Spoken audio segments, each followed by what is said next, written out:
Hi there everybody, my name is Nishan Naidu from Macquarie University in Sydney, Australia.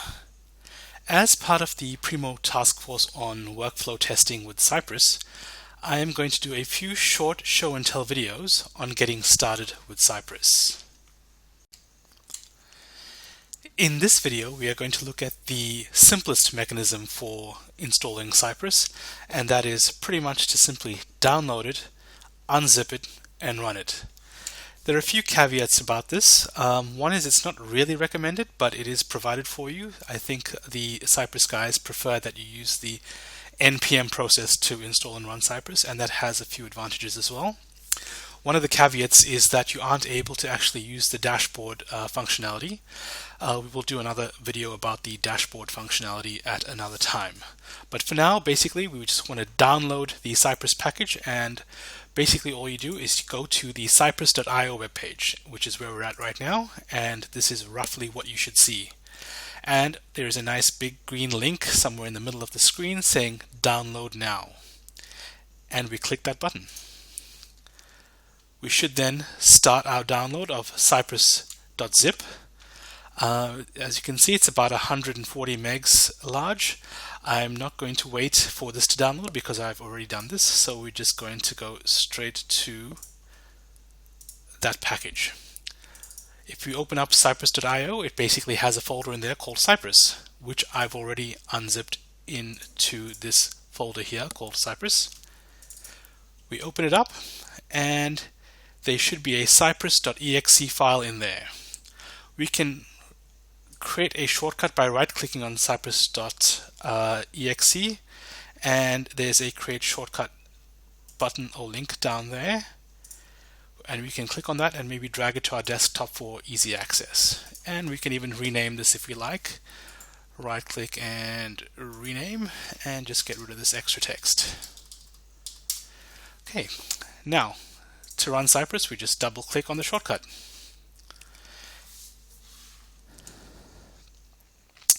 This starts up the Cypress application, and done. And that's pretty much all there is to getting Cypress up and running. This, of course, as I said, is the simplest version of getting Cypress up and running.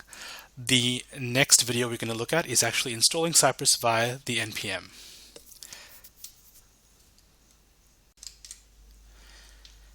In this video, we're going to be looking at installing Cypress via the npm. npm is the Node Package Manager. In order to actually use the npm, we actually have to install Nodejs first. That's a prerequisite for installing Cypress this way. For those of you who have been using the Primo development environment, there's a really good chance you guys have already done this. But for those of you who are just coming in fresh into Cypress and haven't done anything Node-based before, we're just going to go through the process of actually installing Node.js on your machine. So, to install Node.js, the first thing we do is we go to the Node.js website, which is nodejs.org. And that's pretty much what you should see.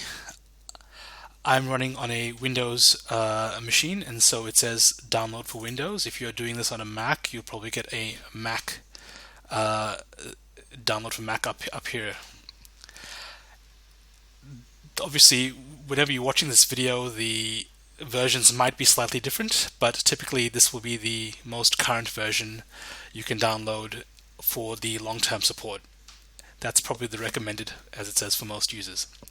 So we're going to download this LTS version of Node right now, and then we will install it. And we're almost done. Once you've downloaded Node.js, just double-click to install.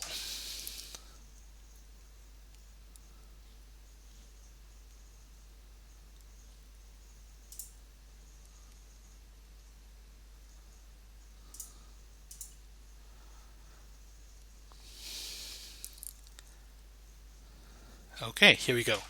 Welcome to the Node.js setup wizard.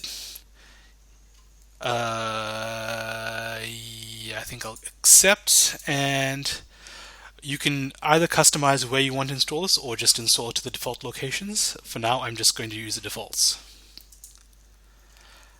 All these are set by default and they're good.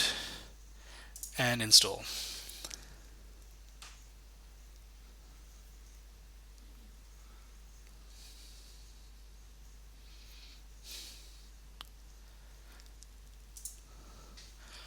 Once this is installed, we should have access to Nodejs and the npm. So we can test this by opening up a command prompt window and typing node. And it looks like that worked.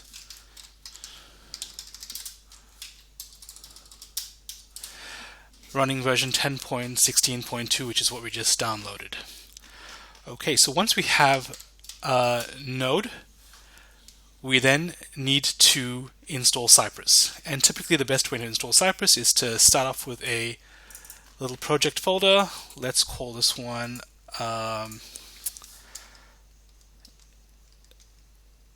installation test. We go into this folder, and if you can open up a command prompt here, as you can see, we're inside the folder Cypress installation test.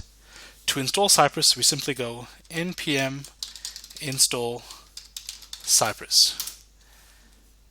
And that should download and install Cypress for us.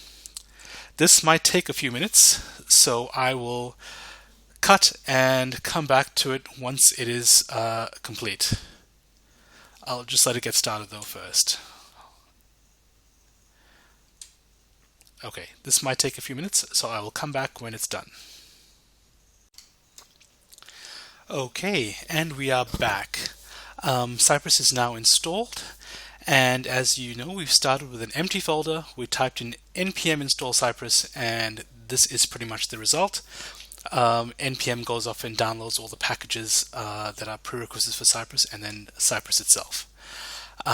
So what started out as an empty folder now has a Node modules folder, which, if you're familiar with Node, you know that's all the project dependencies effectively. Now, once Cypress is installed, the way we open Cypress is by typing in npx, which is a node package execute, I think, and Cypress open. And this is running Cypress for the first time. When you run Cypress for the first time, it detects that there's no Cypress project folders in there, and it will create them on first run. So it looks like this is your first time using Cypress. And so basically what it does is it creates a folder structure for you and then opens up the Cypress application.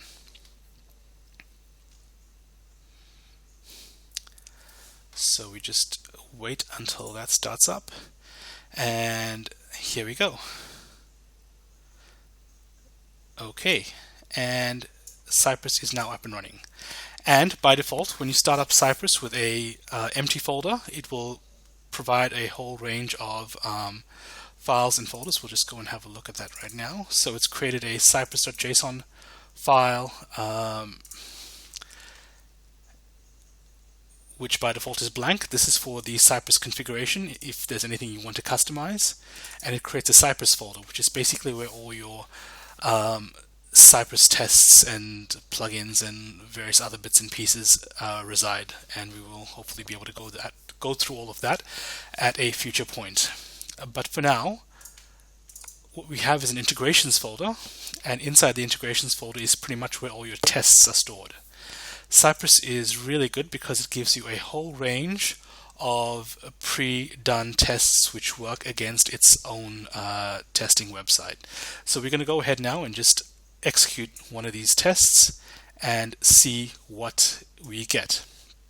Now, this is the Cypress allows you to actually choose what sort of environment you want to execute in.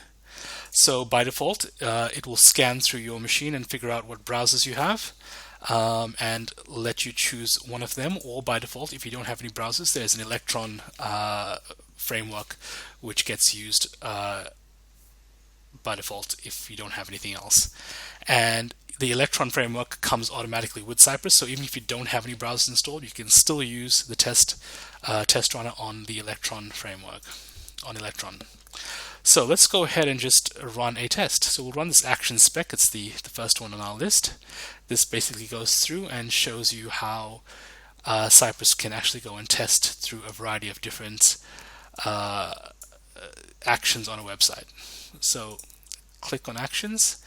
It should open up a browser window, and this is a customized version of Chrome where it's installed a few hooks and things where it takes control of your browser and allows it to do a few nifty things in the background, stuff that we probably don't need to be aware of.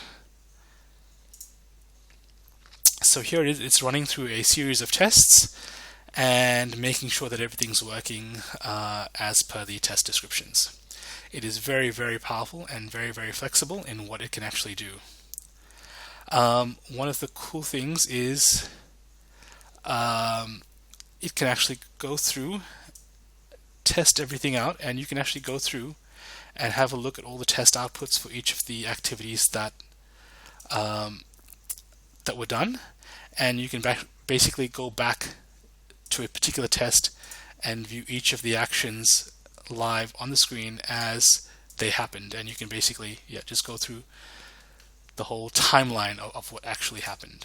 And if things went wrong, you can go and examine what went wrong where. So these are all the different kinds of tests that it has gone through already. And as you can see, it didn't take very long at all, under 20 seconds. And that is the getting started with Cypress. Thank you.